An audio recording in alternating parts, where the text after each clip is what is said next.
Libre à vous. L'émission pour comprendre et agir avec l'April, l'association de promotion et de défense du logiciel libre.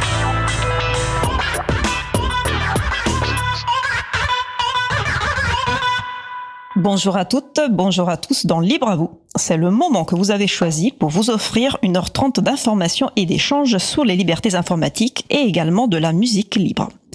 Parcours libriste avec Elena Rossini, c'est le sujet principal de l'émission du jour, avec également au programme la chronique FHX de Florence Chabanois sur le thème « La violence, ce n'est pas binaire » et aussi la rediffusion d'une chronique « Que libérer d'autres que du logiciel » d'Antanac.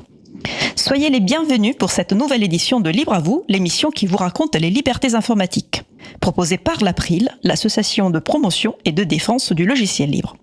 Je suis Isabella Bani, coordinatrice et vie associative et responsable projet à l'April. Le site web de l'émission est libreavou.org. Vous pouvez y trouver une page consacrée à l'émission du jour avec tous les liens et références utiles et également les moyens de nous contacter. N'hésitez pas à nous faire des retours ou nous poser toutes questions. Nous sommes mardi 30 septembre 2025, nous diffusons en direct sur Radio Cause Commune, mais vous écoutez peut-être une rediffusion ou un podcast. Et nous saluons également les personnes qui nous écoutent sur la web radio Sigaloun, Radio Libre en Périgord et Radio Quetch. À la réalisation de l'émission de ce jour, c'est Julie Chaumard. Bonjour Julie. Bonjour à tous, belle émission. Merci, nous vous souhaitons une excellente écoute. Cause Commune, la voix des possibles, 93.1 FM et en DAB+, en Ile-de-France. Partout dans le monde sur causecommune.fm et sur l'appli Cause Commune. Pour participer à notre conversation, 09 72 51 55 46 et aussi sur causecommune.fm, bouton de chat, salon libre à vous. Nous allons débuter avec la chronique FHX de Florence Chabanois, qui est présidente de la Place des Grenouilles. Statistiques éclairantes, expériences individuelles et conseils concrets, votre rendez-vous mensuel pour comprendre et agir en faveur de l'égalité de genre. Le thème d'aujourd'hui, c'est la violence, ce n'est pas binaire. Bonjour Florence. Bonjour Isabella, bonjour Julie, bonjour Elena, bonjour les copains. Quand j'ai découvert l'outil des 5D, pour gérer les agressions en tant que témoin, j'ai trouvé ça génial. J'avais jusqu'alors une vision binaire, intervenir frontalement ou ne rien faire. Le temps de réfléchir, cela se transformait souvent en ne rien faire. Avec les 5D, je peux distraire, faire semblant de connaître la victime, hey, ça va, déléguer, alerter un ou une agente, documenter, filmer discrètement pour les preuves, diriger, demander à l'agresseur d'arrêter, proposer son aide à la victime en évitant toute confrontation, dialoguer, réconforter la personne après coup. Les femmes sont élevées à faire attention, à craindre les agressions et à s'auto-surveiller, à se sentir impuissantes et illégitimes. Dans King Kong Theory, Virginie Despentes raconte qu'elle avait un couteau lors de son viol, mais ne l'a pas utilisé, tellement c'était ancré qu'elle ne pourrait rien y faire. La police compte 500 000 victimes de violences physiques en 2024, dont un quart sont des violences sexuelles.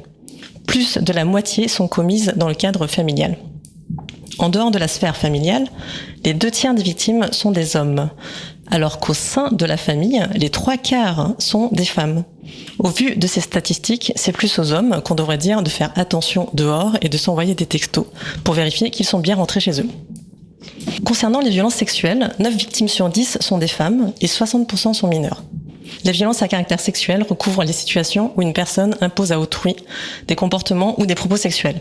Elles sont définies et punies par la loi. Le viol désigne tout acte de pénétration sexuelle commis avec violence, contrainte, menace ou surprise, même dans un couple, même si la personne dort. Une agression sexuelle est un contact non consenti sur la bouche, les seins, les fesses, le sexe ou l'intérieur des cuisses. Les baisers volés, présentés comme romantiques, en font partie et nourrissent la culture du viol. L'outrage sexiste et sexuel désigne des propos ou comportements dégradants. Par exemple, un animateur qui crie « Allez, on n'est pas des gonzesses !» ou un collègue qui dit « Les femmes ne savent pas coder ». Le harcèlement sexuel, c'est imposer de façon répétée des propos ou comportements à connotation sexuelle ou sexiste, même si chaque personne n'agit qu'une seule fois. Poster une seule insulte sexiste en commentaire d'une vidéo peut être qualifié de harcèlement. À côté des violences reconnues par la loi, il y a aussi les violences économiques, comme les inégalités salariales ou ne pas avoir accès à ses propres revenus, et les violences psychologiques, comme dévaloriser, ne plus parler ou empêcher de dormir. Quand on parle de violences faites aux femmes, les solutions, entre guillemets, portent beaucoup sur le harcèlement de rue et sur les victimes. C'est occulter le problème de fond, en plus d'être une instrumentalisation. Cela induit que l'extérieur inconnu est dangereux et pas l'intérieur. Or, les 2/3 des victimes de violences sexuelles déclarent que ces agressions ont été perpétrées par une personne connue. Quand la victime est une femme, elle connaît l'agresseur dans 75% des cas. 1 fois sur 3, il s'agit du conjoint ou d'un ex-conjoint. Les auteurs de violences sexistes et sexuelles ne sont pas the others, les autres. Ce sont des gens très banals, nos potes, nos proches. Et c'est peut-être aussi nous, car le système intériorisé est vicieux et puissant. Chaque minimisation, chaque tolérance, il est comme ça, ou un « calme-toi » à une femme en colère, permet l'apparition d'une plus grande violence et alimente sa pyramide. En 2023, 1200 femmes de tout âge et milieu ont été victimes de féminicide au sein du couple, dont 100 féminicides, 300 tentatives de féminicide et 800 tentatives de suicide suite au harcèlement par leur conjoint ou ex, soit 3 par jour. Un féminicide n'est pas un « drame familial ». Ce n'est pas un accident, c'est un meurtre punitif lié à un problème de société. C'est la revanche ultime du patriarcat sur une femme qui a osé partir. C'est l'expression la plus violente du sexisme, où les hommes sont en haut de la pyramide et les autres en dessous. Cela se construit avec la dévalorisation de la conjointe, son isolement progressif, l'assurance de l'impunité de l'agresseur. Publiquement, c'est le genre idéal. L'inversion de la culpabilité, c'est toi qui vas pousser à bout. Pour l'auteur, se faire quitter par une personne qu'on dévalorise tant est un déshonneur insupportable. Il va préférer passer à l'acte plutôt que voir sa chose lui échapper, même s'il risque la prison et parfois quitte à en mourir. 1/3 des auteurs de féminicide se suicident après. Comment lutte-t-on contre un patriarcat et un sexisme qui s'infiltre partout, même chez nous, et qui favorise ces violences ? J'ai cherché des logiciels libres pour lutter contre les violences sexistes et sexuelles. Je n'en ai pas trouvé d'utilisables directement. Ils sont souvent propriétaires et mettent l'accent sur le harcèlement de rue. Les applications tiers et Mémo de vie, eux, traitent bien les violences familiales. Quelques initiatives libres existent. Data for Good a monté un projet pour analyser les cyberviolences des jeunes. Nous Toutes a ouvert ses données pour le décompte des féminicides. Contre le sexisme, par contre, il y en a un peu plus. La mesure du temps de parole sur Jitsi un outil de test de Bechdel par Data for Good encore, pour mesurer la représentation des femmes dans le cinéma. L'association Hands Away, récemment disparue suite au climat politique après 7 ans d'existence, a rendu ses formations dans les collèges et lycées libres de droit. D'ailleurs, plusieurs logiciels propriétaires ont aussi disparu, comme Woman Interrupted, qui mesurait les interruptions en réunion. S'ils étaient passés en libre, ils seraient peut-être encore là. Ce que j'aime bien dans ces outils, c'est qu'ils ne placent pas forcément du côté du victime, mais du côté de toute la population pour une plus grande prise de conscience. Il y a beaucoup de contenu aussi pour identifier les violences ou accompagner les victimes sur des sites comme Comment on s'aime ou Nous Toutes, hébergés sur WordPress, lui-même libre. En réalité, il n'y a pas besoin de logiciel pour commencer à renverser le sexisme. Comme il est partout, on peut agir partout un petit peu. La prise de conscience, déjà, est longue et difficile. Ouvrir grand ses yeux et ses oreilles, autour, et sur nous aussi. Pourquoi ça nous gêne que notre garçon porte du rose et pas que notre fille porte du bleu ? Voir les tâches invisibles de sa moitié ou de ses collègues, se renseigner, connaître la loi. Oui, faire des blagues sexuelles dans l'open space, c'est du harcèlement, même si vous ne visez personne.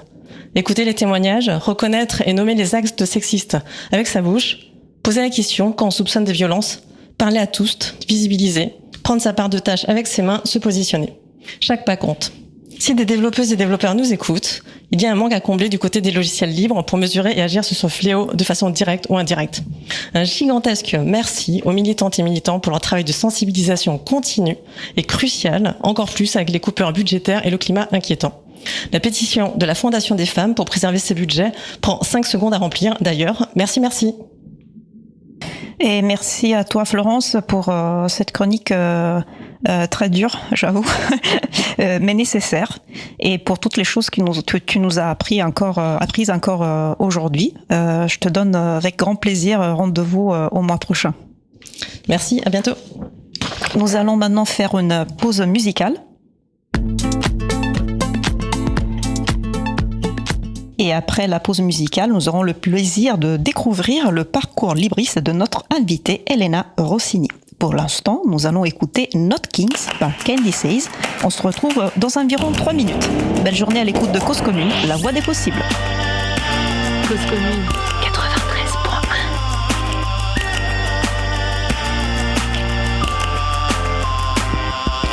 I'm not myself, I feel less than anything, and what we have is not what it seems. We are the vices waiting for the virtues. We're not kings, we are not kings.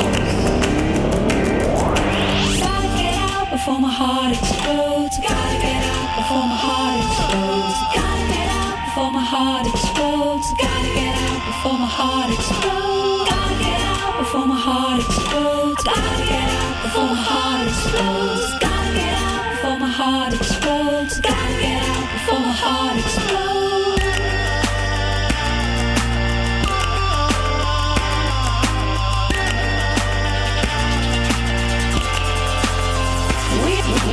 We are the lost, waiting for the song, the beautiful things that we have done. I can feel the rough edge of your tongue. I'm on my knees, I'm on my Gotta get out before my heart explodes. Gotta get out before my heart explodes. Gotta get out before my heart explodes. Gotta get out before my heart explodes. Gotta get out before my heart explodes. Gotta get out before my heart explodes. Gotta get out before my heart explodes. Gotta get out before my heart explodes.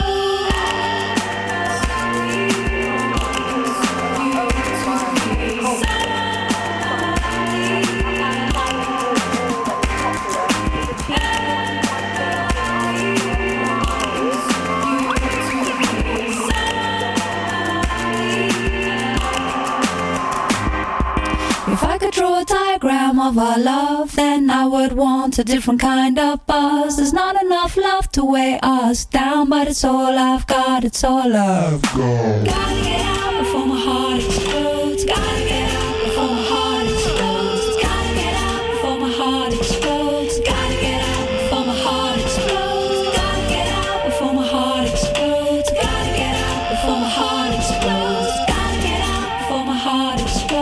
Gotta get out before my heart explodes. Gotta get out before my heart explodes. Gotta get out before my heart explodes. Gotta get out before my heart explodes. Gotta get out before my heart explodes. Gotta get out before my heart explodes.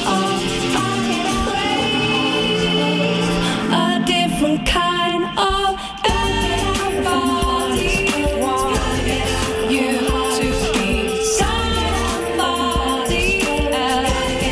Before my heart explodes. Everybody wants you to be somebody else. Before my heart explodes.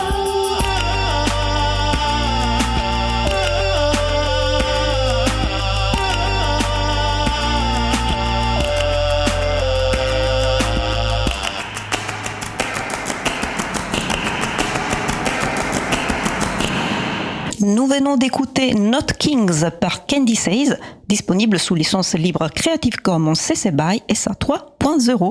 Je précise que toutes les pauses musicales diffusées dans l'émission de ce jour ont été choisies par notre invitée Elena Rossini, dont nous découvrirons le parcours libriste tout à l'heure. Retrouvez toutes les musiques diffusées au cours des émissions sur causecommune.fm et sur libreavou.org. Libre à vous, libre à vous, libre à vous. L'émission de l'April sur les libertés informatiques. Chaque mardi de 15h30 à 17h sur Radio Cause Commune, puis en podcast. Passons maintenant au sujet suivant. Nous allons poursuivre par notre sujet principal qui aujourd'hui est un parcours libriste. Le parcours libriste est l'interview d'une seule personne pour parler de son parcours personnel et professionnel, un parcours individuel mais qui va bien sûr être l'occasion de partager messages, suggestions et autres. Notre invitée pour le parcours libriste d'aujourd'hui est Elena Rossini, cinéaste, photographe et militante italienne. Son travail porte principalement sur les questions liées à l'éducation aux médias, à la souveraineté numérique et à l'utilisation du pouvoir d'Internet pour le changement. Elena est avec moi sur le plateau aujourd'hui. Bonjour Elena. Bonjour Isabella. N'hésitez pas à participer à notre conversation sur le salon web dédié à l'émission sur le site causecommune.fm bouton chat. Toutes les références de l'émission seront rendues disponibles sur la page consacrée à l'émission libreavou.org/256 ou dans les notes de l'épisode si vous écoutez un podcast. Donc nous avons souhaité t'inviter, Elena, dans Libre à vous, parce que tu as un parcours libriste tout à fait intéressant. Tu n'es pas informaticienne de formation ni de métier. Ta porte vers le libre, ça a été les réseaux sociaux. Oui. Si on peut le dire, et nous verrons le pourquoi et le comment au cours de cet échange. Tout d'abord, tu te présentes en tant que cinéaste, photographe et militante. Ta spécialité notamment est le format documentaire. J'imagine parce que ça lie bien le côté cinéaste et militante. Exactement, oui. Est-ce que tu veux nous parler un petit peu de ton métier? Parce que le parcours, c'est un parcours libriste, mais c'est important aussi de voir comment la personne est arrivée, et c'est important de parler de ta formation, de ton métier initial. Bien sûr. Alors, j'ai grandi en Italie, dont l'accent, et j'ai fait mes études aux États-Unis, donc l'université et mon master. Et j'ai étudié le cinéma parce que j'étais toujours passionnée par la photo, l'écriture, mais aussi les ordinateurs en fait. Et donc j'appréciais beaucoup le côté pouvoir faire du montage. Je pense personnellement que la phase la plus importante dans la réalisation d'un film, c'est vraiment la phase du montage. C'est là où tous les choix les plus importants se passent. Donc en fait, c'est pour ça que j'ai choisi ce métier, parce qu'il y avait toutes mes passions réunies. Et après en fait la fin de mes études, j'ai décidé de rentrer en Europe. Et j'avais ma société de production en Italie, et j'ai commencé à voyager. Donc j'ai découvert la France et je suis tombée amoureuse de ce pays. Et même si pendant mes études j'étais plus orientée vers la fiction, une fois rentrée en Europe, en fait, j'étais vraiment fascinée par le côté documentaire, les vraies histoires. Et j'ai trouvé que c'était très puissant de pouvoir raconter des histoires et faire passer des messages, et idéalement de changer les avis ou pouvoir éduquer les gens sur des problématiques. Et donc, c'est pour ça que je suis tombée un peu dans le monde du documentaire. Et mon projet plus important, pour lequel je suis connue, c'est un documentaire long métrage qui s'appelle, en français, le titre c'est Les Illusionnistes, et qui est un film sur la promotion d'idéaux de beauté inatteignables partout dans le monde, ou comment les médias et la publicité nous donnent des images inatteignables et qui font en sorte que femmes, jeunes filles sont mal à l'aise dans leur corps, et ils ont envie de changer leur apparence physique parce qu'ils se sentent pas bien à cause de ces images de beauté inatteignables. Et dans le film, je parle aussi de comment les hommes sont aussi ciblés de plus en plus. Et pour ce film, en fait, je me suis basée sur mes voyages, parce que quand j'étais à l'université, j'avais beaucoup d'amis qui habitaient dans pas mal de pays différents. Donc, en fait, j'étais exposée un peu à la culture des pays asiatiques, mais aussi nord-américains, africains, etc. Et donc, j'ai décidé d'avoir une vision globale du problème, parce qu'il n'y avait pas vraiment de documentaire qui parlait de ces sujets-là du point de vue global. Et donc, je voulais faire un peu de comparaison. Et du coup, j'ai tourné le film dans 8 pays sur 4 continents. Donc, aux États-Unis, en France, en Italie, aux Pays-Bas, au Liban, Inde et Japon. Et c'était toi qui interviewais aussi les personnes, parce qu'on voit apparaître des psychologues, des expertes sur ces sujets dans différents pays. Donc c'est en fait tu avais plein de rôles en fait dans ce film. Tu l'as scénarisé, tu l'as écrit, tu as fait les interviews, tu l'as monté. La seule chose que j'ai pas fait, c'était la prise de son ou la musique pour le film, parce que je suis assez nulle dans tout ce qui est musique. Mais en fait, j'ai écrit le film, je l'ai produit, j'ai fait la réalisation, les images, le montage et même, je sais pas comment dire ça en français, mais motion graphics, donc les effets spéciaux en fait. L'animation, peut dire peut-être animation, si quelqu'un sur le salon de web chat a une idée de comment dire. En gros, dans le film, il y a des interviews, on voit des personnes, mais il y a aussi des graphismes, des images en mouvement, des animations en fait. Exact. Et c'est toi qui as fait ça avec des programmes informatiques. Oui. Donc en fait, tu es un peu geek quand même. Complètement. Tu es peut-être pas informaticien de profession, mais tu es bien geek. Donc ce film, il est disponible, donc il n'est pas sous licence libre. Vous le trouverez disponible sur le lien qu'on a mis dans la page des références de l'émission. Vous pouvez le louer ou l'acheter. Et donc moi je l'ai visionné et je trouve que ça tombe à pic aussi par rapport à la chronique qu'on vient d'écouter de Florence Chabanois. Je sais pas si ça t'a fait penser à quelque chose, si tu veux. Ça fait te remuer quelque chose, mais en tout cas, je trouve que les deux sujets se relient complètement finalement. Et tu montres aussi dans cette documentaire le fait que cette sensation omniprésente d'insatisfaction, finalement, c'est ça qui nous pousse en fait à acheter. Si on avait tous et toutes une bonne estime de nous. Exactement. En fait, le message du film, c'est que une personne qui est heureuse, elle va pas faire gagner de l'argent à beaucoup de sociétés. Donc, en fait, c'est dans l'intérêt des sociétés d'avoir des personnes qui sont insatisfaites, qui se disent, il faut que j'améliore ça, ça et ça.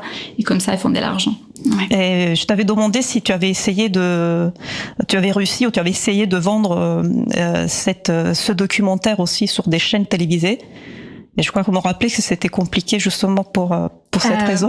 C'était pratiquement impossible. Pas seulement de le faire passer à la télé, mais aussi qu'il passe à des festivals.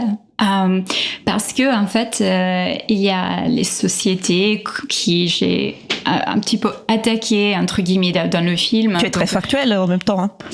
Oui.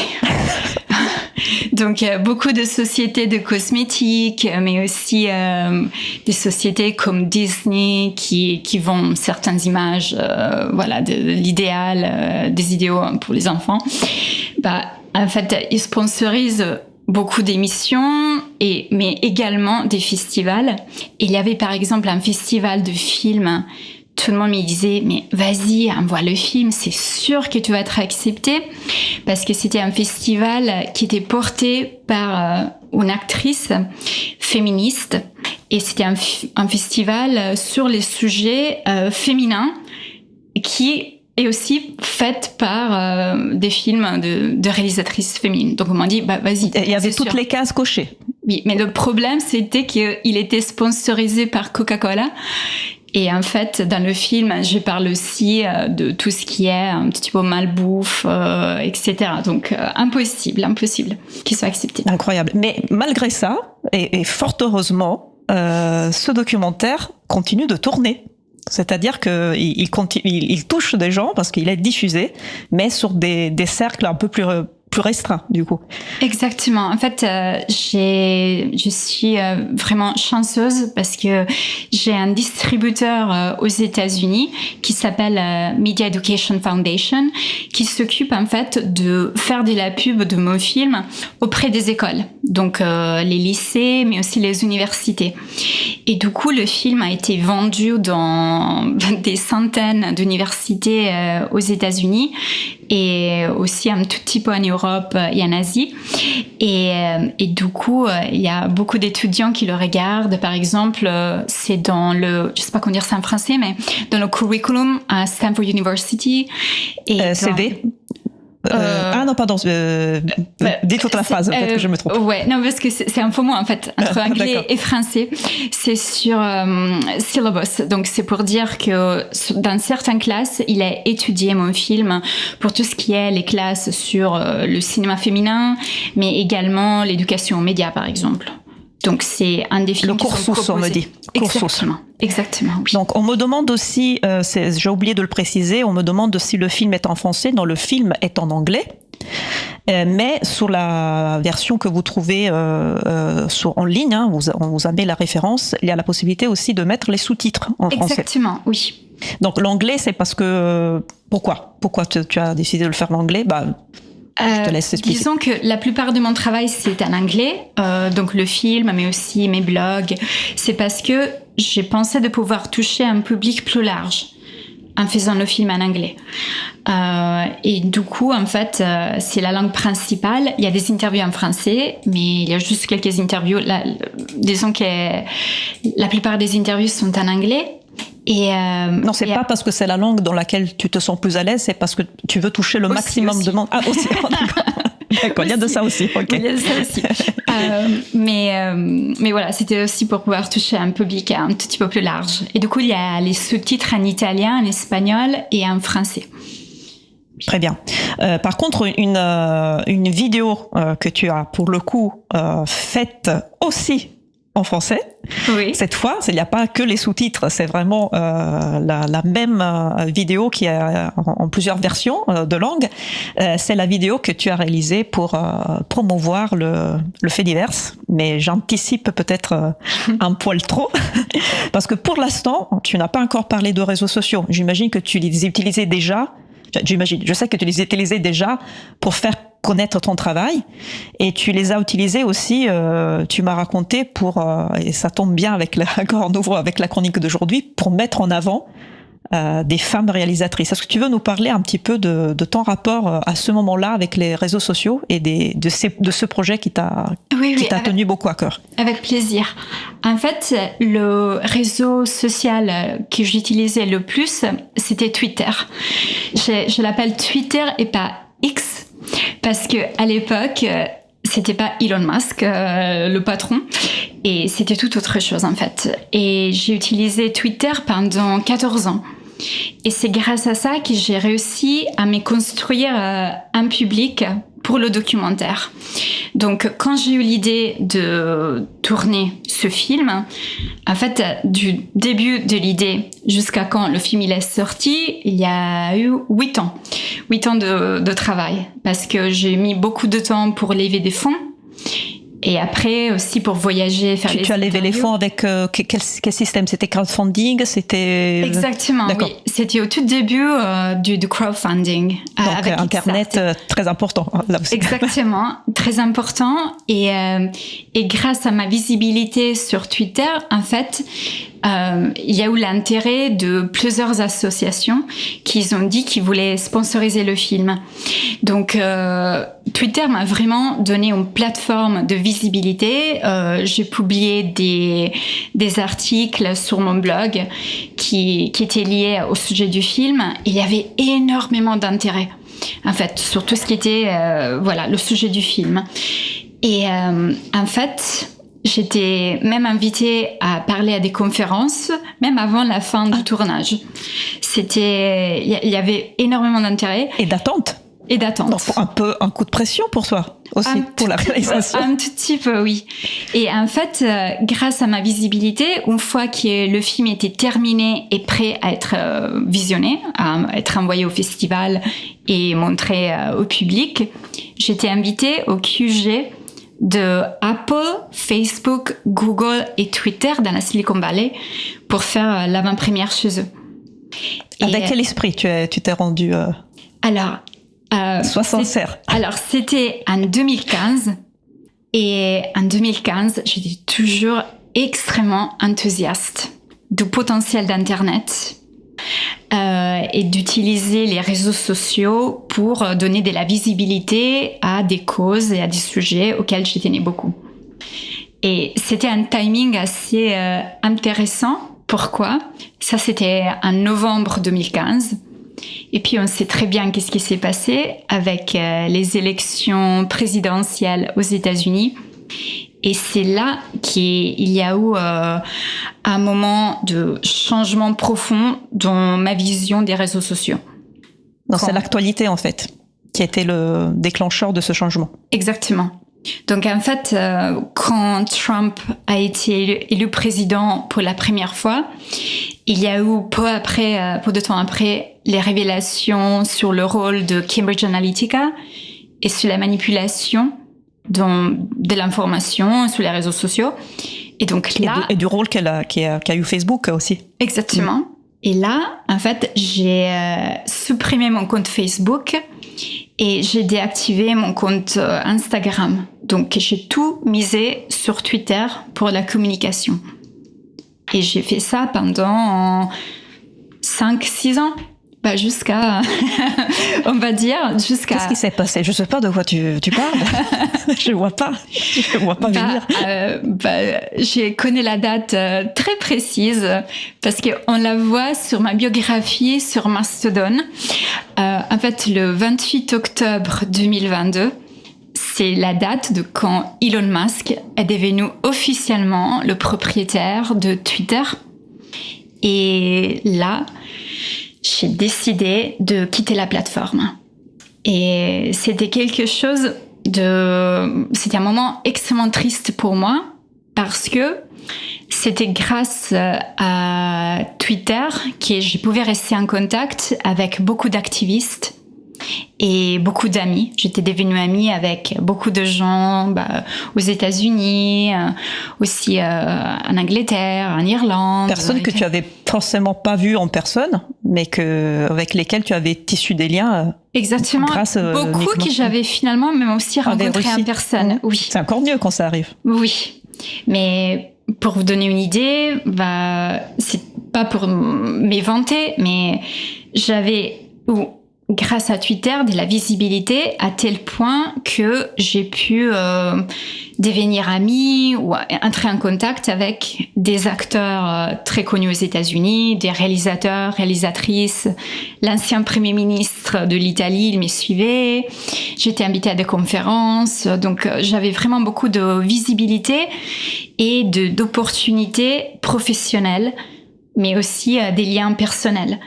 Et devoir couper tout ça parce que un milliardaire narcissique avec des tendances moi j'ai rien dit, c'est toi qui le dis. Hein. Ouais, c'était un moment vraiment dur à vivre. Ouais, très très très dur à vivre. Tu t'es pris combien de temps pour décider cette coupure? J'ai créé un compte sur Mastodon le jour même qu'il est devenu propriétaire. Mais au début, en fait, je l'utilisais pas beaucoup. Je voulais juste avoir une alternative. Comment tu l'avais trouvé, Mastodon? Je pense qu'il y avait des personnes que j'ai suivies. Pardon, je dois expliquer ce que c'est Mastodon pour les personnes qui connaîtraient pas. Je te laisse expliquer parce que tu le connais très bien, mieux que moi même. La pression. Alors, Mastodon, c'est un logiciel libre de microblogging, comment on dit ça en français? Microblogging, oui, ça peut marcher.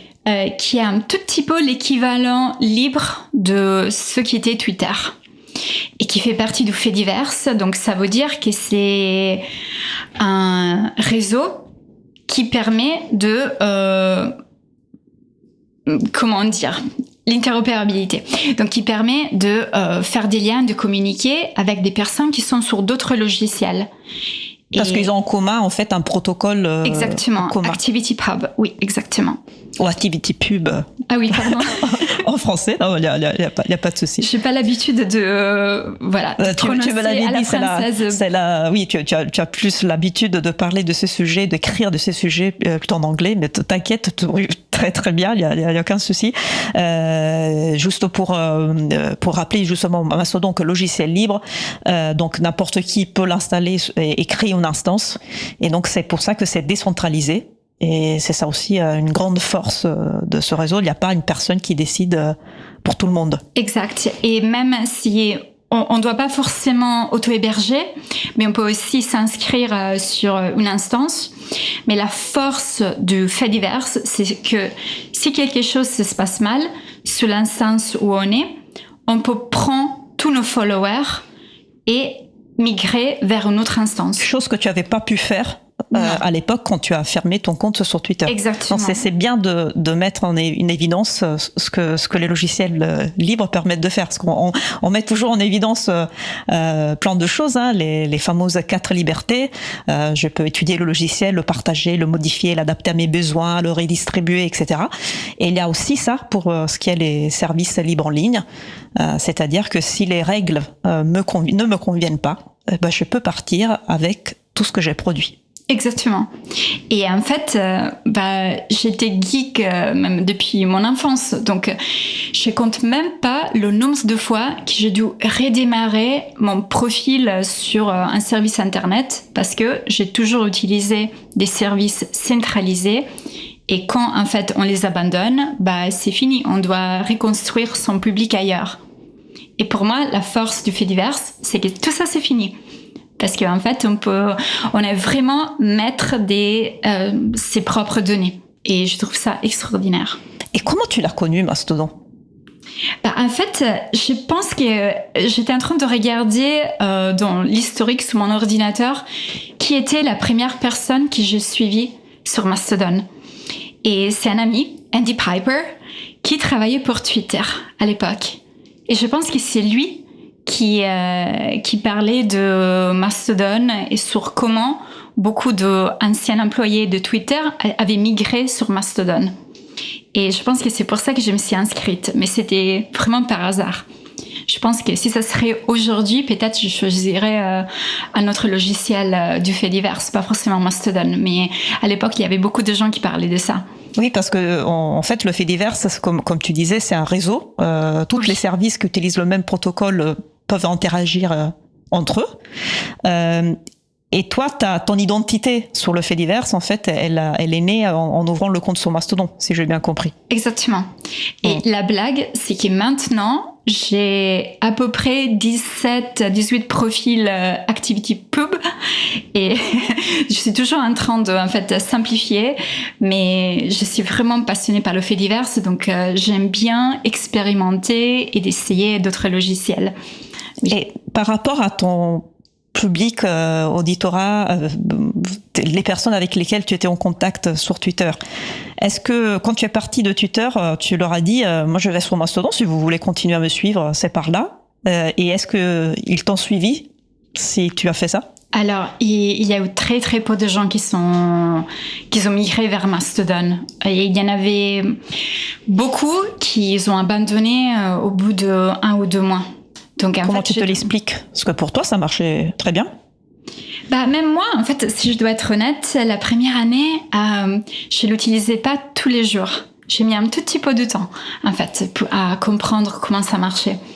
Et je pense que après 20 ans de utilisation quotidienne de réseaux sociaux des GAFAM, on a certaines attentes et le fait divers, c'est complètement différent. Moi, aujourd'hui, je pourrais jamais aller à nouveau sur les réseaux sociaux des GAFAM, mais les comportements sont vraiment différents. En fait, ce que j'apprécie dans le fait divers, ok, c'est un peu controversé parce que les gens disent « c'est pas vrai ce que tu dis », mais je vais le dire quand même, c'est qu'il n'y a pas d'algorithme. Oui, bien sûr, dans Friendica, si on veut, on peut mettre des algorithmes. Friendica, c'est un peu l'équivalent de Facebook. Exactement. Mais globalement, il n'y a pas d'algorithme. Donc, il n'y a pas de boîte noire qui décide ce que je vais voir dans mon feed. Je vois que le contenu des personnes que je suis. Et je trouve ça vraiment extraordinaire. Parce que il n'y a pas une mise en avant de contenu qui va choquer ou qui va rendre les gens un peu énervés. On voit juste le contenu qui nous intéresse, des personnes qui nous intéressent. C'est à taille humaine. On revient un petit peu finalement au sujet de ton documentaire des illusionnistes, c'est-à-dire que le fait divers, Mastodon et les autres services te permettent d'éviter finalement la manipulation, exactement, le conditionnement. Oui. Donc, je pense qu'il y a un grand sens de liberté qui se dégage de ça, et que finalement, je crois comprendre qu'il y a bien compensé la tristesse due à la perte de tous les contacts, de tout réseau que tu avais construit dans les années. En fait, maintenant, mon expérience, elle est complètement différente, mais d'une façon extrêmement positive. C'est-à-dire que j'ai créé des vrais liens et des vraies amitiés avec beaucoup de gens dans le fait divers, parce que c'est pas un concours de popularité, j'ai envie, regardez-moi, comme ça. C'est vraiment des vraies amitiés qui sont créées et des vrais liens. Et quand je regarde, par exemple, sur mon téléphone portable, si je regarde Signal, c'est l'app que j'utilise pour envoyer des messages. En français, on dirait Signal. Moi, Pardon? Non, je préfère dire parce qu'en tant qu'italienne, moi aussi, j'ai du mal parfois. Donc, c'est en fait, Signal, c'est un service de messagerie sécurisé. Exactement. En grande partie libre. Alors, je suis pas une experte, mais ça reste centralisé, mais il y a quand même la plupart des composants qui sont libres. Pardon. En fait, quand je regarde mes chats récentes, il y a beaucoup de personnes que j'ai connues dans nos faits divers. En fait, on est vraiment devenus amis, et ça fait plaisir. Très bien. Donc on a parlé de choses tristes, dures, mais il y a aussi du positif. Je pense que c'est le bon moment, peut-être, pour faire une petite pause musicale. Par ailleurs, c'est toi qui, comme je disais tout à l'heure, qui a choisi les 3 titres qu'on va diffuser aujourd'hui. Merci de t'être plié à cet exercice. Je t'avais pas encore introduite quand on a passé la première pause. Est-ce que tu veux peut-être dire un mot sur le premier morceau qu'on avait écouté? Pourquoi tu l'avais choisi? J'étais inspirée par les titres, mais aussi par les messages qui passent dans les morceaux que j'ai choisis. Dans les paroles. Comment on dit ça, le empowerment. Pour moi, c'est un peu le fil conducteur. Alors là, je demande l'aide des personnes qui nous suivent sur le centre de WebChat. Empowerment, je sais pas trop comment on pourrait le traduire en français. J'espère que c'est compréhensible pour l'auditorat. Et si quelqu'un me sort la bonne traduction équivalent, je vais le dire. Est-ce que tu étais à l'aise déjà? Est-ce que tu connaissais déjà des musiques sous licence libre? Est-ce que c'est une notion que tu connaissais déjà? Alors, ou c'est grâce à l'April? Tout ce qui est Creative Commons, bien sûr. Bien sûr.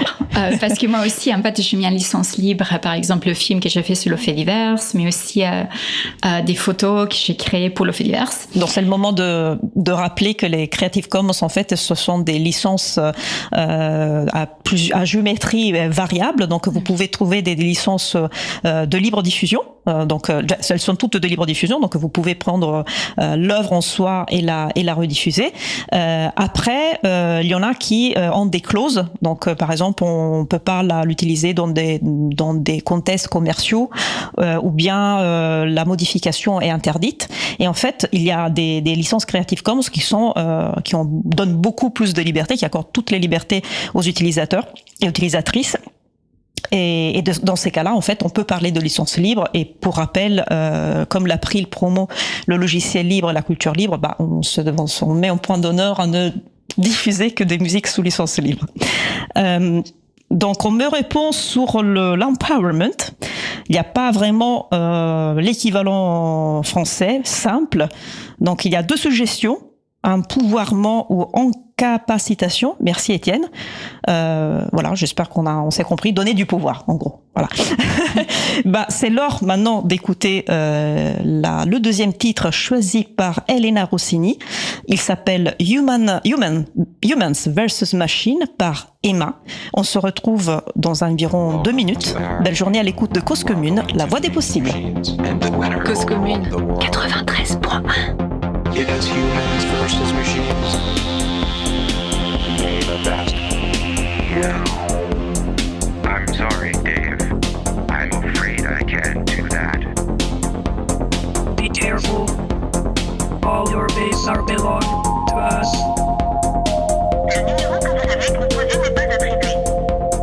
Human Zero. Computer One. この電話番号は現在使われておりません。Human Zero.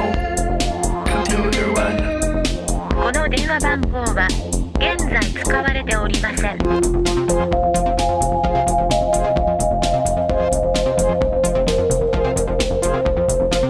の電話番号は現在使われておりません。こ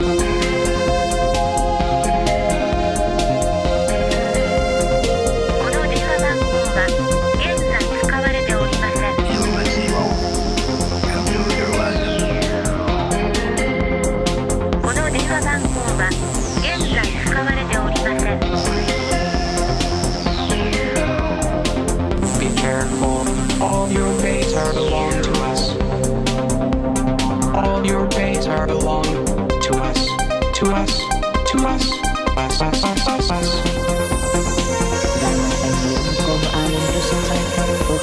zijn Brussel Centraal, Brussel Noord en Schaarbeek. Human Zero, computer 2. Dames en heren, we komen aan in Brussel Zuid. Volgende halte zijn Brussel Centraal, Brussel Noord en Schaarbeek. Eindestation van deze trein. Human Zero, computer 2. Deze trein naar Antwerpen Centraal van 6 spoorzegsverandering. Spoorzegsverandering. Spoorzegsverandering. Spoorzegsverandering. Spoorzegsverandering. Is voor spoor 8 in plaats van spoor 6. Al van 1625. You lost the game. Now the machines will rule the world. A new age just began. And therefore humans are useless. Let's get a grip then.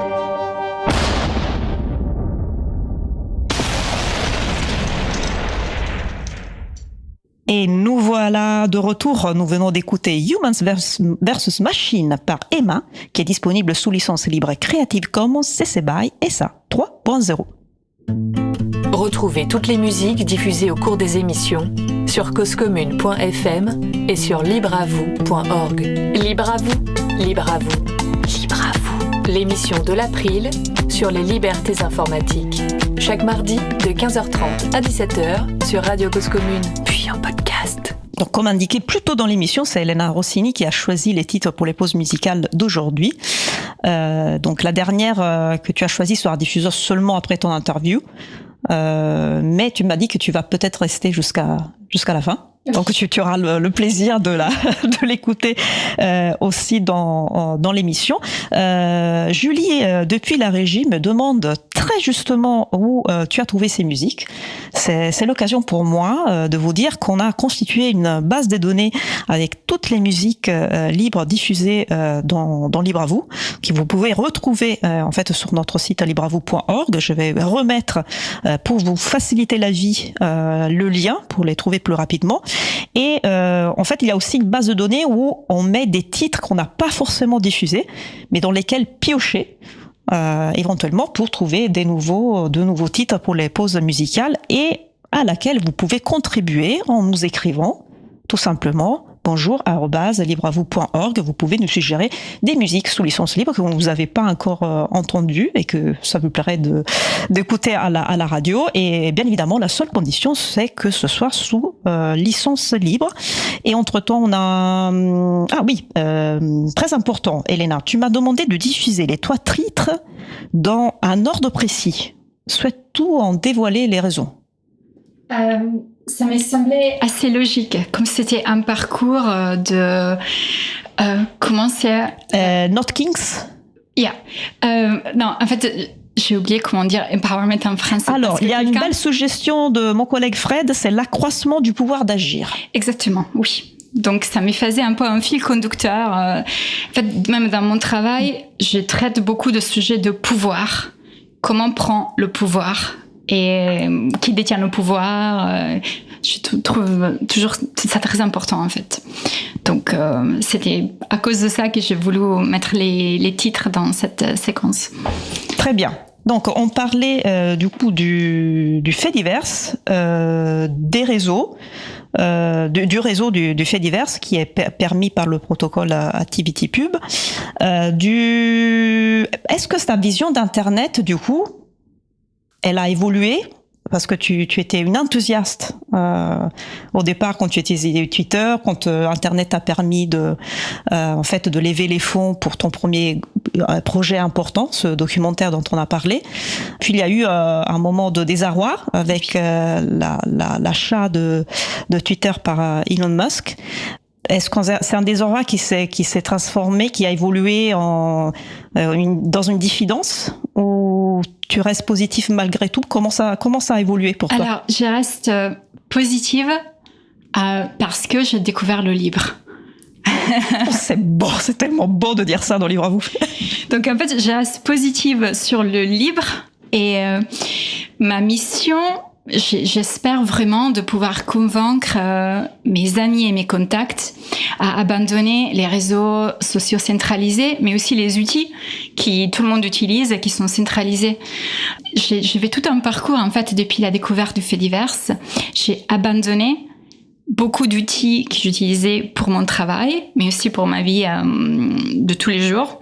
Donc, en fait, pour des exemples, pour vous faire comprendre, j'ai abandonné ma vie sur Google. Je suis passée à Proton. On parle de Google Mail plutôt, de la messagerie. Oui, Google Mail, mais Calendar, Google Drive aussi. Donc Google Drive, c'est pour stocker les fichiers sur le cloud. Qu'on rappelle, c'est pas le nuage, c'est l'ordinateur de quelqu'un d'autre. Exactement. Voilà, c'est important de le rappeler. Exactement. Donc en fait, j'avais aussi, comme beaucoup de collègues, un compte Dropbox que j'utilisais pour partager tout ce qui était mes fichiers pour les vidéos pour mes clients. Et j'ai décidé l'année dernière, non, Dropbox, c'est fini. J'ai à peu près 2 terabytes. Comment on dit ça en français, terabytes? Terabits, Ok.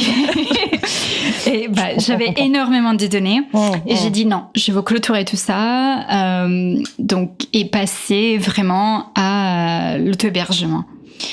Ah, non, on touche à notre...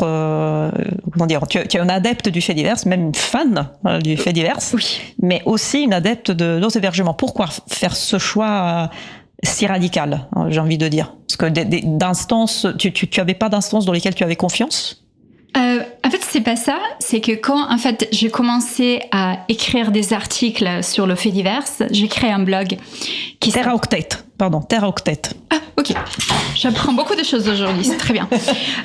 Ok, donc en fait, l'année dernière, donc vers juin 2024, j'étais frustrée par le fait que le fait divers, c'était quelque chose utilisé par une minorité de personnes, qui était vu comme quelque chose de très technique. Et alors, j'ai décidé de créer un blog pour pouvoir créer un espace de bridge, de pont, oui, entre les gens qui sont très techniques et aussi mes amis, mes contacts qui n'ont pas de connaissances techniques forcément. Et donc, je voulais créer ce pont pour faire comprendre qu'est-ce qu'il y a le fait divers avec un langage simple et qui puisse convaincre des personnes à l'essayer. Et avec le blog, en fait, j'ai commencé à faire des articles sur des tests que j'ai faisais, des explorations de logiciels. Tu t'es raconté un petit peu, c'était un peu comme un retour d'expérience finalement. Oui. En partie. Oui. Et j'ai commencé à être suivie par beaucoup de développeurs qui m'ont dit Elena, vas-y, mais tu peux tout héberger en fait.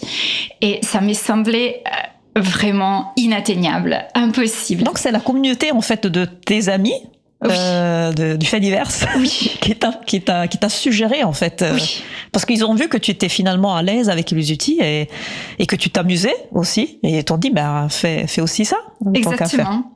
Et il y a eu l'élection de Trump en novembre 2024, et là j'ai publié un article intitulé The Rebellion Will Be Federated, donc la rébellion sera fédérée, sur comment j'ai m'engagé sur les 4 ans à venir à me rebeller contre tous les milliardaires de la Silicon Valley, des GAFAM, qui ont créé cette situation. 4 années, un peu comme les 4 années du mandat présidentiel, ou c'est... Exact. D'accord, c'était choisi pour ça. J'avais besoin d'avoir une distraction. Donc j'ai pensé, qu'est-ce qui peut me distraire? Quelque chose de très difficile à faire en fait. Pourquoi pas? Oui, je vais me lancer, je vais essayer l'auto-hébergement. Et donc j'ai un follower, Ilia, qui m'a dit, oui, il y a Whyunohost qui est très facile, même pour quelqu'un qui n'a pas des connaissances techniques. Tu peux l'essayer. Et donc, peu de temps avant l'investiture de Trump, donc c'était en décembre 2024, j'ai acheté un VPS à 5 € par mois. Alors VPS, je suis capable de Un serveur virtuel. Ben, très bien, voilà. Oui. Merci. Pardon. Parce qu'en fait, la connexion Internet que j'ai à la maison, elle n'est pas du tout fiable. Donc, j'aurais pu utiliser un Raspberry Pi ou un serveur à la maison. En français, ils disent Raspberry Pi, bien évidemment. Okay. C'est un micro-ordinateur qui permet de faire énormément de choses. Hein. Oui. Et j'ai décidé de faire avec un serveur virtuel parce que ça coûte l'équivalent d'un café ou 2 cafés par mois. Et comme ça, j'avais une sorte de garantie que ça serait stable. Et en fait, j'ai regardé sur PeerTube des tutoriels sur comment installer WhyUnoHost. Donc PeerTube est l'équivalent libre de YouTube. Donc à nouveau, c'est un logiciel libre. N'importe qui a les compétences peut l'installer sur son serveur, en faire une instance. Et donc ça sert à partager des vidéos. Oui. Et en fait, je suis tombée sur une vidéo en français de quelqu'un qui disait « C'est tellement facile que même un enfant pourrait le faire ». Et donc, je dis, ok, vas-y, je vais essayer. Donc, c'était l'esprit de défi. Je réponds au défi. Oui. Et en fait, je me souviens très bien. C'est vrai? C'est facile. Même un enfant pourrait le faire? Isabella, j'ai chronométré. Ah oui, voilà. J'ai chronométré combien de La temps précision. Parce que je voulais savoir combien de temps ça prend pour installer WhyUnoHost sur un serveur virtuel. Et en fait, c'était même pas 5 minutes. Waouh.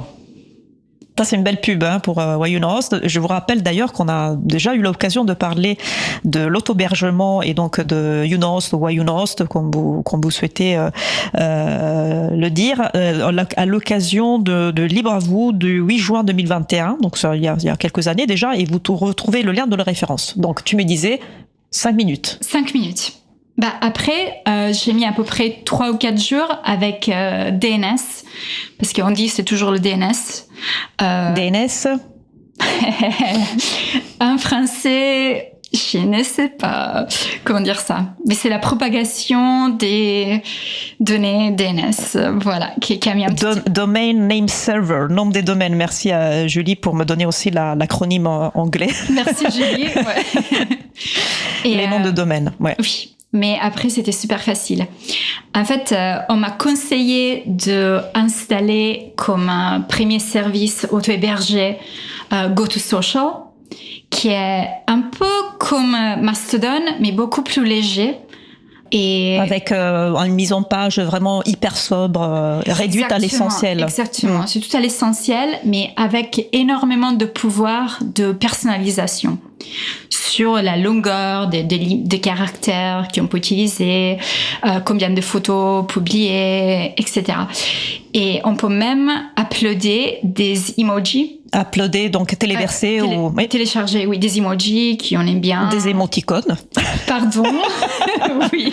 Non, désolé, je sais pas pour t'ennuyer, je suis passée par là moi aussi. Hein. Et du coup, en fait, j'ai fait ça. Et ça s'est super bien passé. Et en fait, c'était tellement drôle parce qu'au bout de 3 semaines, je commençais à m'ennuyer. Je me disais, non, j'ai besoin d'un nouveau défi. Et qu'est-ce que j'ai fait?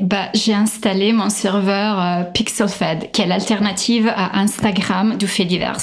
Donc pour partager des photos. Exactement, partager des photos. J'avais déjà un compte PixelFed, mais qui était sous l'instance officielle, pixelfed.social. Et j'ai voulu en fait avoir ma propre instance pour, encore une fois, avoir ce sentiment de pouvoir et de maîtrise de mes propres données. Je trouve intéressant ton histoire avec Mastodon, les faits divers en général. Tu as mis en évidence le fait que tu es finalement propriétaire de tes contenus. Les personnes restent avec toi. Si tu veux changer d'instance, tu peux les ramener avec toi. Et en plus, la communauté, en fait, t'a aidé, oui, t'a encouragé, complètement, t'a sensibilisé, t'as donné des astuces. Oui. Non mais c'est magique. C'est autre chose qui ça vaut le coup de la mettre en avant, je trouve. Complètement, parce que quand j'avais des petits soucis, j'arrivais pas à faire quelque chose, il me suffisait de publier un tweet sur Mastodon ou sur GoToSocial et d'avoir la réponse quasiment dans l'immédiat. Donc si j'ai des problèmes, je poste et au bout d'une minute, j'ai les solutions. C'est incroyable. C'est mon... C'est d'ailleurs, on en avait parlé à l'occasion d'un parcours libriste. C'était en septembre de l'année dernière, donc c'est pile un an. Une personne, la Reine des Elfes, qu'on adore à l'April et qui avait connu l'informatique finalement très tard, après ses 40 ans, et qui était en fait, elle a découvert le livre et aujourd'hui est accompagnatrice dans une accompagnatrice numérique et en fait elle a tout appris sur le tas grâce à son incroyable curiosité et grâce à l'aide des personnes sur Mastodon. C'était pareil comme toi. Elle posait des questions et elle a appris grâce aux autres. Et je trouve que ça, c'est une belle métaphore aussi de ce que c'est le libre. C'est-à-dire que la façon dont les logiciels libres sont faits, c'est qu'ils favorisent cette entraide, cette envie de partager les compétences, les connaissances. C'est tout ce qu'on aime, en gros. Et en fait, c'est marrant parce que quand j'avais écrit l'article en novembre 2024, vraiment peu après les élections, je m'étais mise comme but de pouvoir m'auto-héberger au bout de 4 ans du mandat de Trump. Et en fait, c'est arrivé 2 mois après. C'était ultra rapide tout le parcours et j'ai été vraiment aidée par beaucoup de personnes de la communauté du fait divers. Et du coup, là maintenant, ça me semble improbable de le dire, ça fait seulement 9 mois que j'ai fait l'auto-hébergement, mais donc j'ai ma propre instance GoToSocial pour le microblogging, PixelFed pour les photos, PeerTube pour les vidéos, j'ai un Nextcloud qui est un peu une alternative à Dropbox ou Google Drive pour stocker les données, les fichiers, etc. Et là, je vais peut-être aussi créer une instance Sharky, parce que j'adore Sharky. Ah non, on ne connaît pas Sharky. Moi, je ne connais pas. C'est quoi? Alors, Sharky, personnellement, je trouve que c'est le logiciel du fait divers, le logiciel social, qui a le plus beau interface et le design le plus beau de tout le fait divers. Là, ça sert à partager quoi? En fait, c'est l'équivalent de Mastodon. Ah, d'accord. C'est pour le microblogging. C'est un autre microblogging. Exactement. Mais c'est très, très, très joli. D'accord. Donc, ils ont fait un effort supplémentaire sur la partie design. En fait, ça vient de Miski, qui est un logiciel de faits divers japonais qui a créé, disons, toutes les caractéristiques visuelles. Et Sharky, c'est une fork. Très bien. On peut dire fork. Absolument. Fourchette. non, on continue de dire fork aussi en phasé. Okay. Donc le code est libre, donc si les personnes veulent faire prendre une autre route au logiciel, ils peuvent prendre le code et développer une chose à côté. C'est un petit peu comme s'il y avait des branches. Exactement. Qui poussent. Oui, donc Sharky, c'est une branche de Miski qui a comme valeur ajoutée qui est compatible avec le API avec le code de Mastodon. Donc c'est-à-dire que avec des applications mobiles mais aussi avec des plateformes web qui sont compatibles avec Mastodon, on peut se connecter avec le username et le mot de passe de Sharky et on peut les utiliser parce que c'est compatible avec Mastodon. Et d'ailleurs, tu as fait un article de blog sur Sharky, bien évidemment, parce que comme tu racontes toute ton expérience, c'est documenté, donc vous pouvez aller lire cet article qui est en anglais. Oui. Mais je crois que sur Mozilla Firefox, il y a éventuellement, si vous n'êtes pas à l'aise avec la langue, il y a la possibilité de traduire automatiquement. Mais bon, sinon c'est l'occasion Vivaldi aussi, avec beaucoup de... Et comment, voilà, tu as décidé de vivre en France. Comment, pour l'histoire de la langue, est-ce que comment tu peux faire? Alors, je continue en fait à écrire en anglais pour avoir un public plus large. D'accord, en fait. d'accord. Et j'ai jamais étudié formellement le français. Donc, ma grammaire en français, pas terrible. Donc, tu te sens plus à l'aise à l'oral, mais pas forcément l'écrit. Exactement, oui. Une autre chose très importante, quand on parle de parcours libriste, il est pas, on le rappelle, c'est toujours important de le rappeler, il y a 1001 façons de contribuer au livre. L'une de ces façons, c'est bien évidemment, vous pouvez aussi, si vous avez les compétences, développer du code, mais il y a 1000 façons différentes. Il y a la traduction. Donc, s'il y a des personnes qui sont intéressées à traduire tes articles, mais pourquoi pas, levez la main. On est preneurs et preneuses. On peut aussi sensibiliser. Ça aussi, c'est une contribution fondamentale au livre. Et c'est ce que tu es en train d'essayer de faire. Et je voulais savoir, depuis que tu as commencé, comment ça se passe? Est-ce que c'est facile? Est-ce que tu as trouvé les arguments? Est-ce qu'il y a des amis, des proches qui te suivent? Il y a encore des réticences? Comment tu... Voilà, où tu en es? Parce que c'est toute une réflexion. Hein. C'est pas évident, sensibiliser le logiciel libre. Une fois qu'on est dedans, on est tellement bien. Oui. Mais comment s'y prendre? C'est pas forcément évident. Il y a des arguments qui marchent plus ou moins bien en fonction de la personne qu'on a en face. C'est vrai. En fait, avec le blog, donc j'ai publié des articles même 2 ou 3 fois par mois pendant 8 mois. Et j'arrivais pas vraiment à convertir les personnes dans ma vie personnelle. Voilà. Qu'est-ce que ça bloquait? L'habitude. L'habitude, okay. Je pense. Et c'est intéressant parce que, en fait, quand il y a eu la menace que aux États-Unis TikTok soit interdite, il y a eu beaucoup de TikTok refugees, il s'appelait, qui sont venus dans le fait divers. Et il y a une femme, elle s'appelle, si je me souviens bien, Anne-Marie, qui a fait une vidéo sur le fait divers pour expliquer qu'est-ce que c'est. Et c'était une vidéo de même pas 1 minute. Quand je l'ai regardée, j'ai eu un moment de extasie. J'ai eu waouh, elle a réussi à expliquer ça en moins de 1 minute. Elle a fait super bien, beaucoup mieux que tous mes articles qui prenaient 10 minutes à lire. Et donc là, j'ai pensé peut-être moi aussi je pourrais essayer de faire une vidéo, peut-être un tout petit peu plus long, un peu plus structurée, pour expliquer qu'est-ce que c'est le fait divers. Et c'est pour ça que j'ai créé cette vidéo qui, voilà, j'ai mis en ligne, je pense, en juin de cette année. Et que nous vous invitons à partager, hein, d'autant plus que c'est sous licence libre, donc c'est fait pour. C'est fait pour, oui. Et voilà, et c'était un tout petit peu ça, le désir de pouvoir utiliser ça comme instrument pour convaincre des personnes dans ma vie privée à rejoindre le fait divers. Là, j'ai pas beaucoup de succès, Isabelle. C'est-à-dire que quand j'arrive à convaincre quelqu'un, au maximum, peut-être il reste 1 semaine, mais... c'est déjà ça veut dire qu'il teste. Il teste. Je trouve que c'est déjà pas mal. Hein. J'ai seulement une copine qui est restée depuis 2 ans. Eh ben bravo. une seule, une italienne, Simona. Oui. Ouais. Qu'on profite pour saluer. Je vois que le temps file et donc il nous reste un peu plus de 2 minutes. Je voulais savoir comment tu souhaitais utiliser ces 2 minutes finales. Est-ce que tu veux peut-être parler d'un projet futur? Est-ce que tu veux en profiter pour rappeler ce qui est important pour toi? Qu'est-ce qu'il faudra retenir pour toi de cet entretien? C'est tes 2 minutes à toi, tu en fais ce que tu veux. En fait, je veux juste reprendre quelque chose que tu as dit tout à l'heure, Isabella, qui est, en fait, dans le livre, tout le monde peut contribuer. C'est quelque chose que j'ai vu, que j'ai vécu, parce que je suis photographe et réalisatrice.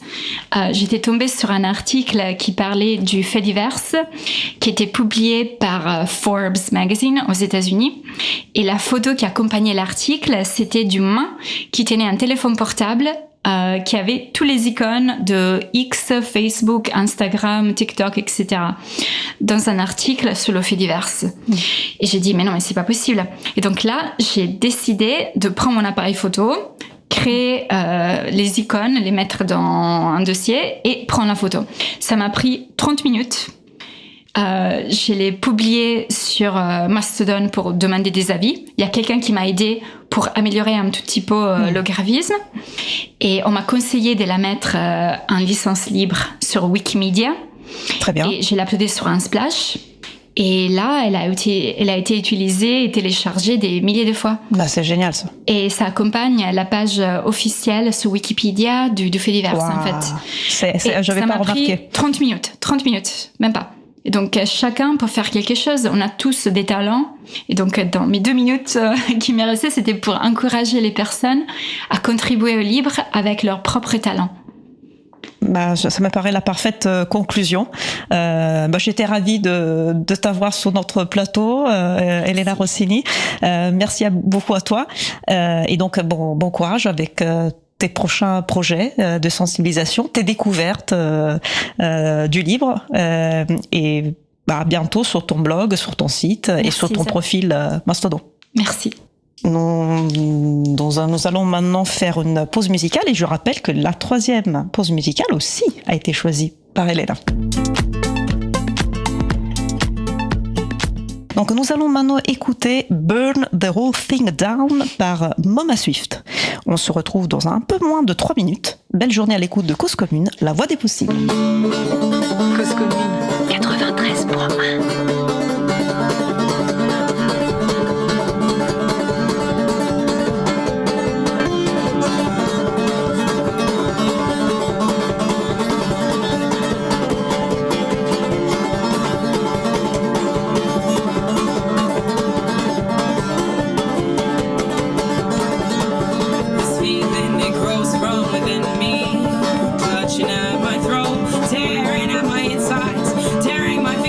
Until I cannot take it, can I stand to stand idle? Can I bear to not take up arms? Can I bear to not take up arms?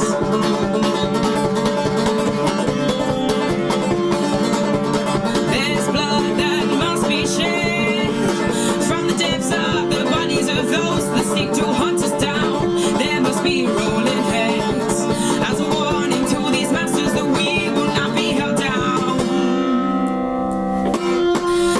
set fire underneath their cars. Let's poison them with our medicinal arts. Let's cut their throats. Let's break into their system and burn the whole thing down. Burn the whole thing down. Let's set fire underneath their cars. Let's poison them with our medicinal arts. Let's cut their throats. Let's break into their system and burn the whole thing down. Burn the whole thing down.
Okay, I'll burn it down.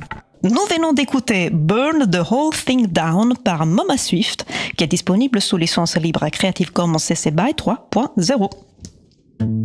Retrouvez toutes les musiques diffusées au cours des émissions sur causecommune.fm et sur libreavou.org.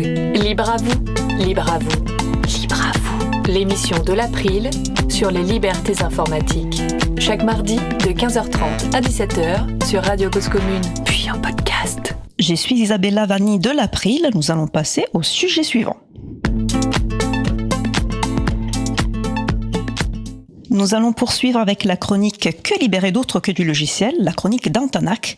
Isabelle Carrère et d'autres personnes actives de l'association Antanac se proposent de partager des situations très concrètes ou des pensées mises en acte et en pratique au sein du collectif. Le reconditionnement, la baisse des déchets, l'entraide sur les logiciels libres, l'appropriation du numérique par toutes et tous.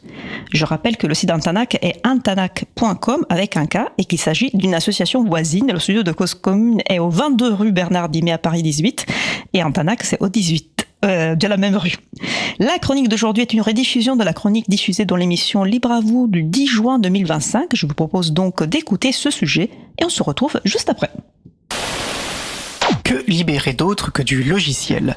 Isabelle Carrère et d'autres personnes actives de l'association Antanac se proposent de partager des situations très concrètes où des pensées mises en acte et en pratique au sein du collectif.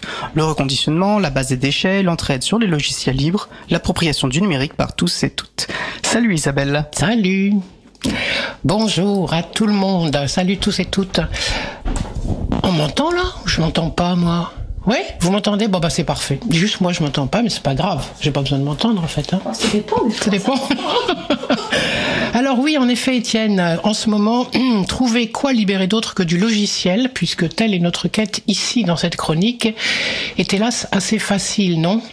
Je m'explique, il y a tant d'éléments autour du numérique qui se referment, qui se montrent de plus en plus sous leur vrai jour, c'est-à-dire comme étant à la main des pouvoirs et non pas des capacités, des autoritarismes et non pas des partages, du fric et non pas de l'entraide, que du coup on ne peut que chercher à s'en libérer. Ce ne sont pas les sujets qui manquent. Enfin, ce que plusieurs disent depuis longtemps est enfin partagé par beaucoup, en tout cas par plus de monde. Enfin, ce que nous combattons à Antanac est mieux compris, peut-être, mieux évalué, même si du chemin reste à faire encore. Mais il faut être prudente, parce que quand les gens ont peur, en général, ils et elles font des choses imbéciles. Bon, en tout cas, voilà les grands sujets débattus en ce moment à Antanac que je voulais évoquer avec vous. Et certains sont redondants avec ce dont on va parler ensuite dans le Café Libre, alors donc je m'étendrai pas dessus. D'abord, liberté du matériel. À propos donc des ordinateurs dont les gens ou les institutions, les collectifs se débarrassent à cause de l'évolution des systèmes d'exploitation. Vous savez ici, et les auditeuristes habitués, eux aussi, le savent, que à Antanac, c'est un de nos premiers sujets de combat. Tous les jours, on est contente quand on arrive à faire fonctionner un ordinateur, fixe ou portable, avec l'une des merveilleuses distributions sous GNU Linux.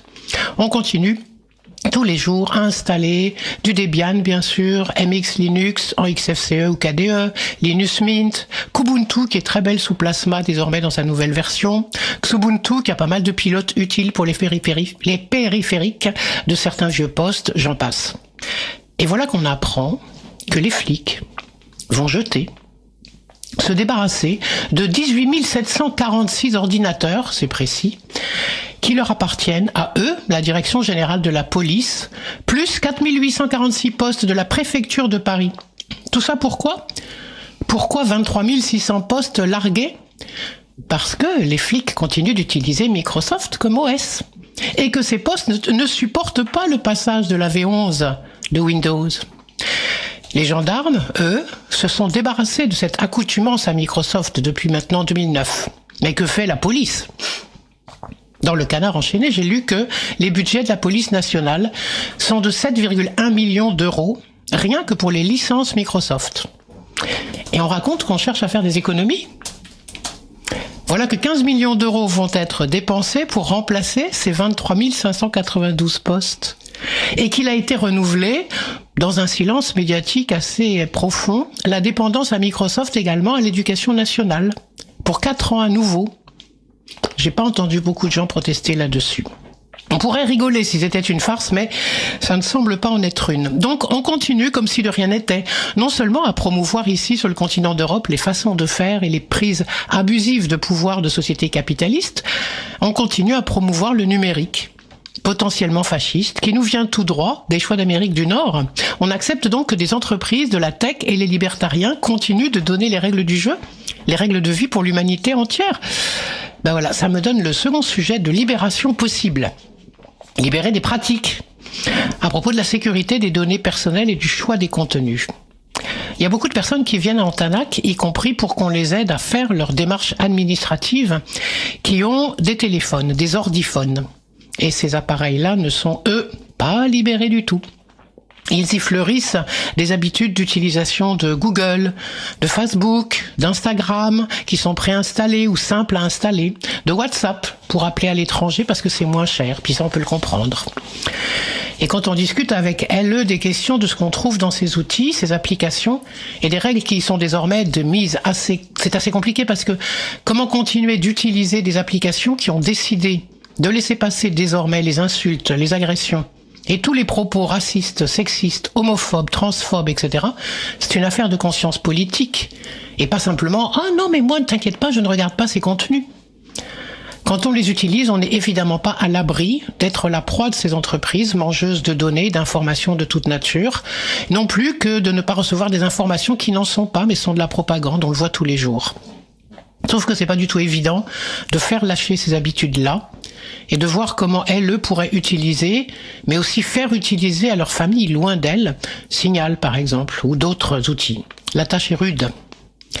Elle est d'autant plus rude que quand on met dans la main d'enfants, de jeunes, des outils tellement alléchants qui manient la récompense et la facilité en permanence, que combattre ces modèles, c'est grave dur.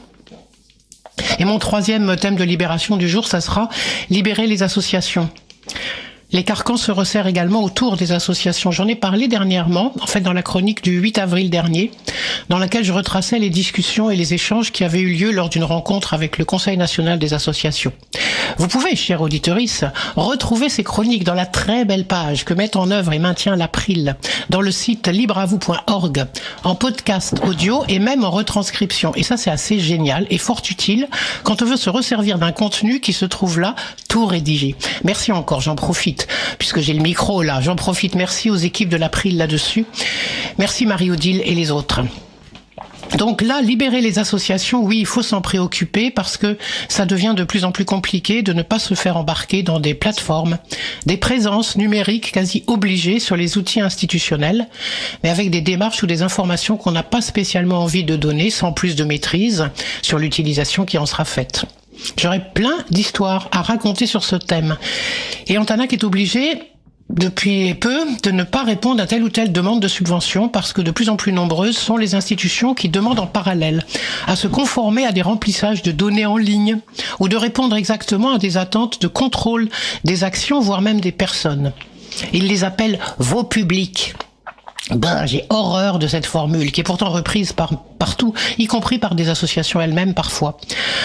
Donnez-nous des informations précises sur vos publics. Qui sont-ils? Qui sont-elles? Quel âge? Quel statut? Quel genre? Non, pas comme jusqu'à présent sous forme anonyme et de statistiques, parce que ça, on l'a toujours fait. C'est légitime que de dire à quoi on utilise les fonds publics. Non, là, c'est des données qu'on nous demande qui sont beaucoup plus personnelles. Ou bien on nous prend pour des petites mains. On nous demande de venir faire à la place de tel ou tel service institutionnel des accompagnements aux personnes pour qu'elles utilisent leurs outils. Récemment, un bailleur social est venu vers nous parce qu'il venait de mettre une application pour des charges locatives et on nous demande de former les gens à s'en servir. Comme si ça faisait partie d'une démarche administrative nouvelle que nous, en tant bien évidemment qu'écrivains numériques publics, on devait évidemment prendre en charge. Bref, les associations sont souvent aux prises de modalités et de fonctionnement que certaines grosses assos sont d'accord pour avoir et du coup, nous autres, les plus petites, on serait comme obligés de faire pareil. Mais en fait, celles-là, c'est comme des entreprises. C'est pas vraiment des assos. Elles ont d'associations, elles ont le nom, peut-être la souplesse théorique, mais pas beaucoup plus. Bon, par contre, on est très content que plusieurs nouvelles associations, avec tout ce qui se passe là actuellement autour du numérique, viennent vers nous pour échanger sur ces sujets et ou prendre des ordinateurs libérés. Voilà, je vais m'en tenir là pour aujourd'hui et ne pas déborder sur le café. Merci Isabelle pour cette nouvelle chronique et puis de continuer à libérer d'autres choses aussi que du logiciel. Vous êtes de retour en direct sur Radio Cause Commune. Vous venez d'écouter la rediffusion d'une chronique diffusée dans Libre à vous du 10 juin 2025.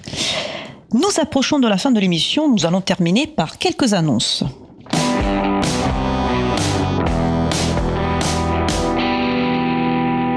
L'April vient de lancer l'opération Adieu Windows, bonjour le libre, pour vous aider à libérer vos pratiques informatiques. Le 14 octobre approche, c'est la date initialement choisie par Microsoft pour la fin des mises à jour gratuites de Windows.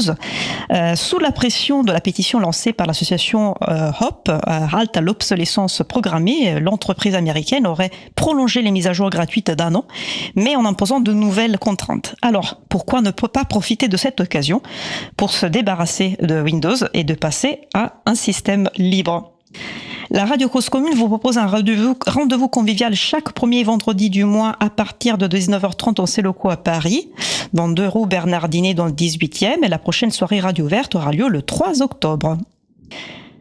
Une rencontre April aura lieu samedi 4 octobre 2025 dans nos locaux à Paris à partir de 19h, occasion d'échanger entre membres et soutiens de l'April, mais aussi d'accueillir de nouvelles personnes intéressées par nos actions. Et comme de coutume, vous pouvez vérifier et consulter l'agenda du Libre pour trouver d'autres événements en lien avec le logiciel libre ou la culture libre près de chez vous. Notre émission se termine et je remercie les personnes qui ont participé à l'émission. Florence Chabanois, Elena Rossini, Isabelle Carrère d'Antanac. Aux manettes de la régie aujourd'hui, Julie Chomard. Merci également aux personnes qui s'occupent de la post-production des podcasts, Samuel Aubert, Élodie Daniel Giraudon, Langen, Julien Osmin, bénévole à l'April, et Olivier Gréco, le directeur d'antenne de la radio. Merci aussi aux personnes qui découpent les podcasts complets des émissions en podcasts individuels par sujet, Quentin Gibaud, Théocrite et Tuini, bénévole à l'April, et mon collègue Frédéric Couchet. Vous retrouverez sur notre site web libreavou.org/256 toutes les références utiles de l'émission de ce jour, ainsi que sous le site de la radio causecommune.fm ou dans les notes de l'épisode si vous écoutez en podcast.